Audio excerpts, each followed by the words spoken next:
Midi finissait de sonner, la porte de l'école s'ouvrit et les gamins se précipitèrent en se bousculant pour sortir plus vite. Mais au lieu de se disperser rapidement et de rentrer dîner, comme ils le faisaient chaque jour, ils s'arrêtèrent à quelques pas, se réunirent par groupe et se mirent à chuchoter.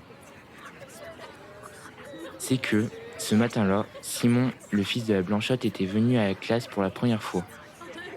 Tous avaient entendu parler de la Blanchotte dans leur famille. Et quoi qu'on lui fît bon accueil en public, les mères la traitaient entre elles avec une sorte de compassion un peu méprisante, qui avait gagné les enfants sans qu'ils sussent du tout pourquoi. Quant à Simon, il ne le connaissait pas, car il ne sortait jamais et il ne galopinait point, avec eux dans les rues du village ou sur les bords de la rivière. Aussi ne l'aimait-il guère. Et c'était avec une certaine joie, mêlée d'un étonnement considérable, qu'ils avaient accueilli et qu'ils s'étaient répétés l'un à l'autre cette parole dite par un gars de 14 ou 15 ans qui paraissait en savoir long tant il clignait finement des yeux. Vous savez, Simon, eh bien, il n'a pas de papa. Le fils de la Blanchotte parut à son tour sur le seuil de l'école. Il avait 7 ou 8 ans. Il était un peu pâle, très propre, avec l'air timide, presque gauche. Ce garçon avait raillé avec une méchanceté peu égalable devant tous les camarades de la classe la tare de Simon. Il n'avait pas de papa. Était-ce vraiment un défaut ? Tandis que les enfants excités par la méchanceté du garnement entouraient le pauvre Simon, celui-ci ne savait comment se défendre. Il l'avait interrogé sans ménagement sur son nom de famille, c'est-à-dire le nom de son papa. Comment Simon pouvait-il répondre à cela ? Alors, à bout de force et au bord des larmes, Simon interrogea à son tour un autre garçon qui, lui aussi, n'avait pas de papa et se moquait pourtant de lui. Le petit répondit en crânant que lui-ci, il en avait un de papa. « Où est-il » riposta Simon. « Il est mort » déclara l'enfant avec une fierté superbe. « Il est au cimetière, mon papa. »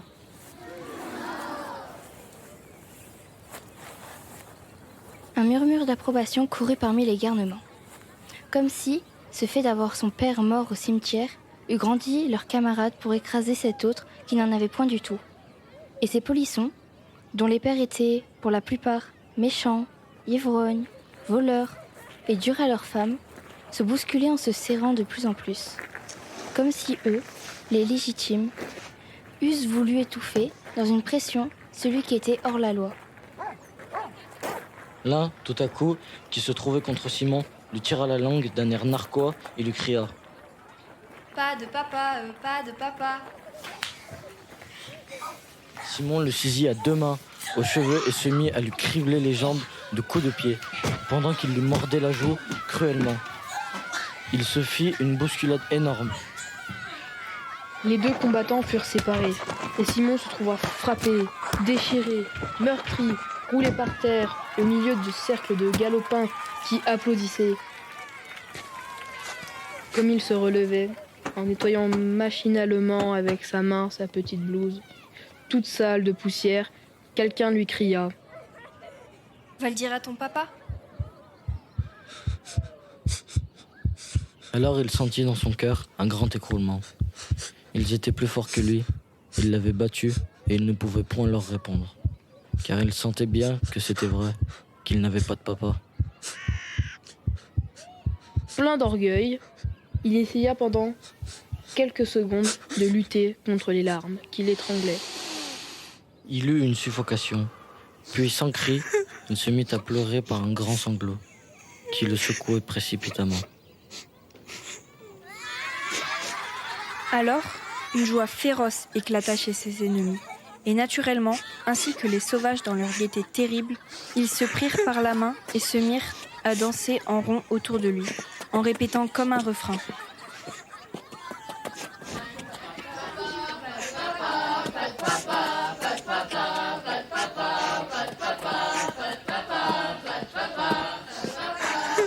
Mais Simon, tout à coup, cessa de sangloter.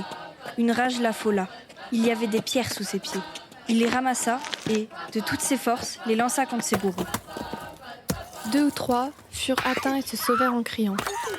Et il avait l'air tellement formidable qu'une panique eut lieu parmi les autres. Lâches comme l'est toujours la foule devant un homme exaspéré, ils se débandèrent et s'enfuirent. Resté seul, le petit enfant sans père se mit à courir vers les champs, car un souvenir lui était venu qui avait amené dans son esprit une grande résolution.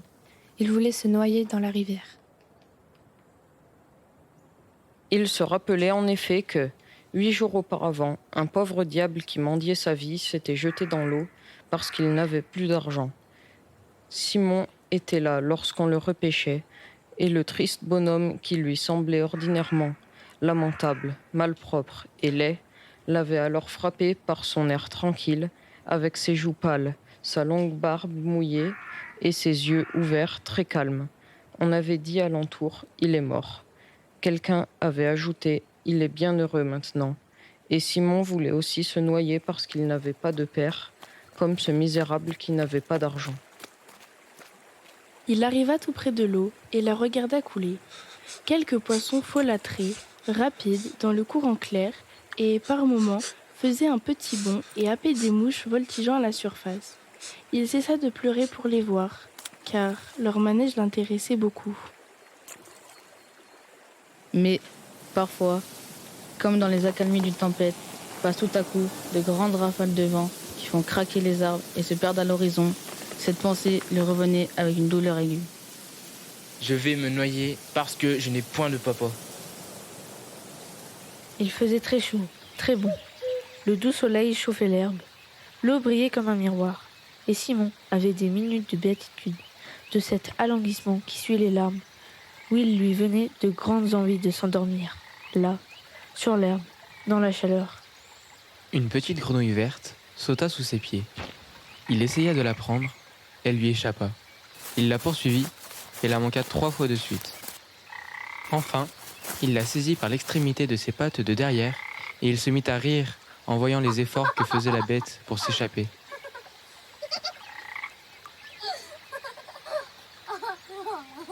Elle se ramassait sur ses grandes jambes, puis, d'une détente brusque, les allongeait subitement, roide comme de barre. Tandis que, l'œil tout rond avec son cercle d'or, elle battait l'air de ses pattes de devant qui s'agitaient comme des mains. Cela lui rappela un joujou fait avec d'étroites planchettes de bois, clouées en zigzag les unes sur les autres, qui, par un mouvement semblable, conduisait exercice de petits soldats piqués dessus. Alors, il pensa à sa maison, puis à sa mère, et, pris d'une grande tristesse, il recommença à pleurer. Des frissons lui parcouraient tous les membres. Il se mit à genoux et récita sa prière comme avant de s'endormir. Mais il ne put achever, car les sanglots lui revinrent si pressés, si tumultueux, qu'ils l'envahirent tout entier. Il ne pensait plus, il ne voyait plus rien autour de lui, et il n'était occupé qu'à pleurer. Soudain, une lourde main s'appuya sur son épaule et une grosse voix lui demanda. Qu'est-ce qui te fait donc tant de chagrin, mon bonhomme ? Simon se retourna. Un grand voyer qui avait une barbe et des cheveux noirs tout frisés le regardait d'un air bon. Il répondit avec des larmes plein les yeux et plein la gorge. Ils m'ont battu parce que je n'ai pas de papa. Pas de papa. Comment ? Dit l'homme en souriant. Mais tout le monde en a ? L'enfant reprit péniblement, au milieu des spasmes de son chagrin. Moi, je n'en ai pas. Alors, l'ouvrier devint grave. Il avait reconnu le fils de la Blanchotte, et quoique nouveau dans le pays, il savait vaguement son histoire. Allons, console-toi, mon garçon, et viens-t'en avec moi, chez ta maman. On t'en donnera un papa. Ils se mirent en route, le grand tenant le petit par la main, et l'homme souriait de nouveau, car il n'était pas fâché de voir cette Blanchotte, qui était, comptait-on, une des plus belles filles du pays. Et il se disait peut-être, au fond de sa pensée, qu'une jeunesse qui avait failli pouvait bien faillir encore. Ils arrivèrent devant une petite maison blanche, très propre. « C'est là !» dit l'enfant, et il cria. « Maman !»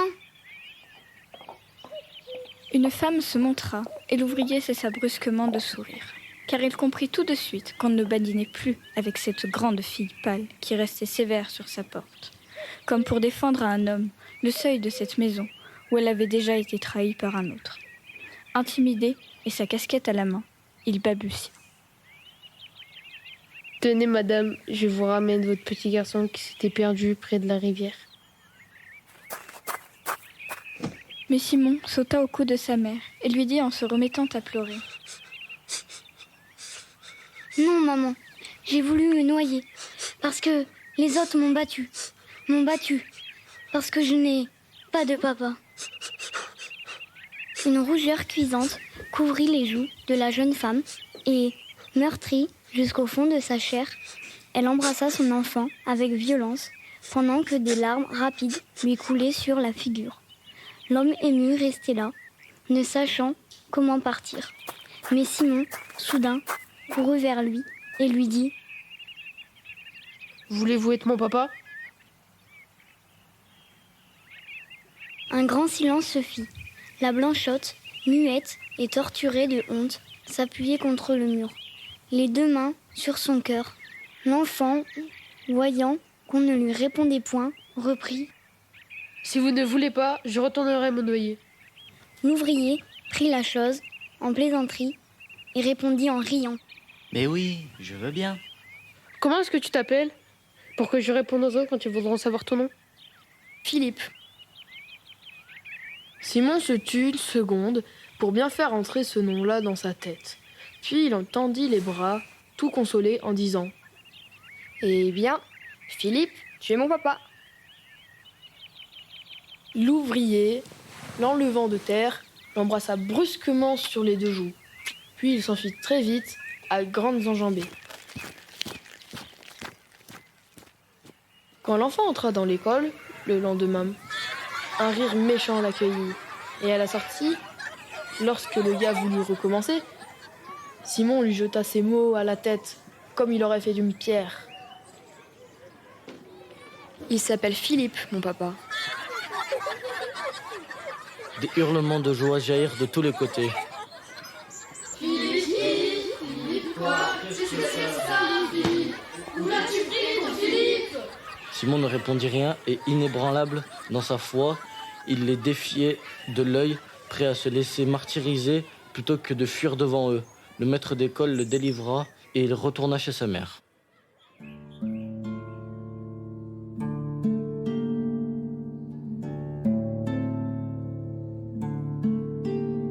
Pendant 3 mois, le grand ouvrier Philippe passa souvent auprès de la maison de la Blanchotte et quelquefois il s'enhardissait à lui parler lorsqu'il la voyait cousant auprès de sa fenêtre. Elle lui répondait poliment, toujours grave, sans rire jamais avec lui, et sans le laisser entrer chez elle. Cependant, un peu fat, comme tous les hommes, il s'imaginait qu'elle était souvent plus rouge que coutume lorsqu'elle causait avec lui.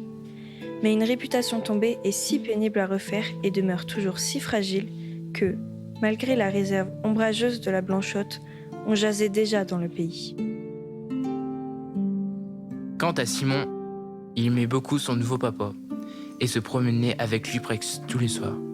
La journée finie, il allait assidûment à l'école et passait au milieu de ses camarades.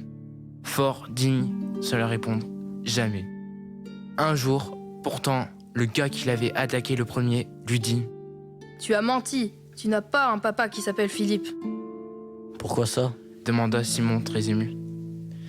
Le petit à la Blanchotte courba la tête et s'en alla rêveur du côté de la forge au Père Loison, où travaillait Philippe. Cette forge était comme ensevelie sous des arbres. Simon entra sans être vu et alla tout doucement tirer son ami par la manche. Celui-ci se retourna. Soudain, le travail s'interrompit et tous les hommes regardèrent très attentifs. Alors, au milieu de ce silence inaccoutumé, monta la petite voix frêle de Simon. « Dis donc, Philippe, le gars à la mi-chaude, qui m'a raconté tout à l'heure que tu n'étais pas mon papa tout à fait. » Pourquoi ça ? Demanda l'ouvrier. L'enfant répondit avec toute sa naïveté. Parce que tu n'es pas le mari de maman. Personne ne rit. Philippe resta debout, appuyant son front sur le dos de ses grosses mains que supportait le manche de son marteau dressé sur l'enclume. Il rêvait. Alors, on n'entendit plus que le soufflet qui activait le feu du foyer. Philippe brusquement se pencha vers Simon. Va dire à ta maman que j'irai lui parler ce soir.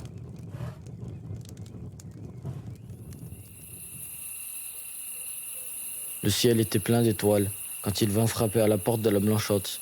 Il avait sa blouse des dimanches, une chemise fraîche et la barbe faite. La jeune femme se montra sur le seuil et lui dit d'un air peiné. C'est mal de venir ainsi la nuit tombée, monsieur Philippe. Il voulut répondre, balbutia et resta confus devant elle. Elle reprit. Vous comprenez bien pourtant qu'il ne faut plus que l'on parle de moi. Qu'est-ce que ça fait si vous voulez être ma femme? Aucune voix ne lui répondit, mais il crut entendre dans l'ombre de la chambre un bruit de corps qui s'affaissait. Il entra bien vite, et Simon, qui était couché dans son lit, distingua le son d'un baiser et quelques mots que sa mère murmurait bien bas. Puis, tout à coup, il se sentit élevé dans les mains de son ami et celui-ci, le tenant au bout de ses bras d'Hercule, lui cria « Tu leur diras à tes camarades que ton papa, c'est Philippe Rémy, le forgeron, et qu'il tirera les oreilles à tous ceux qui te feront du mal. »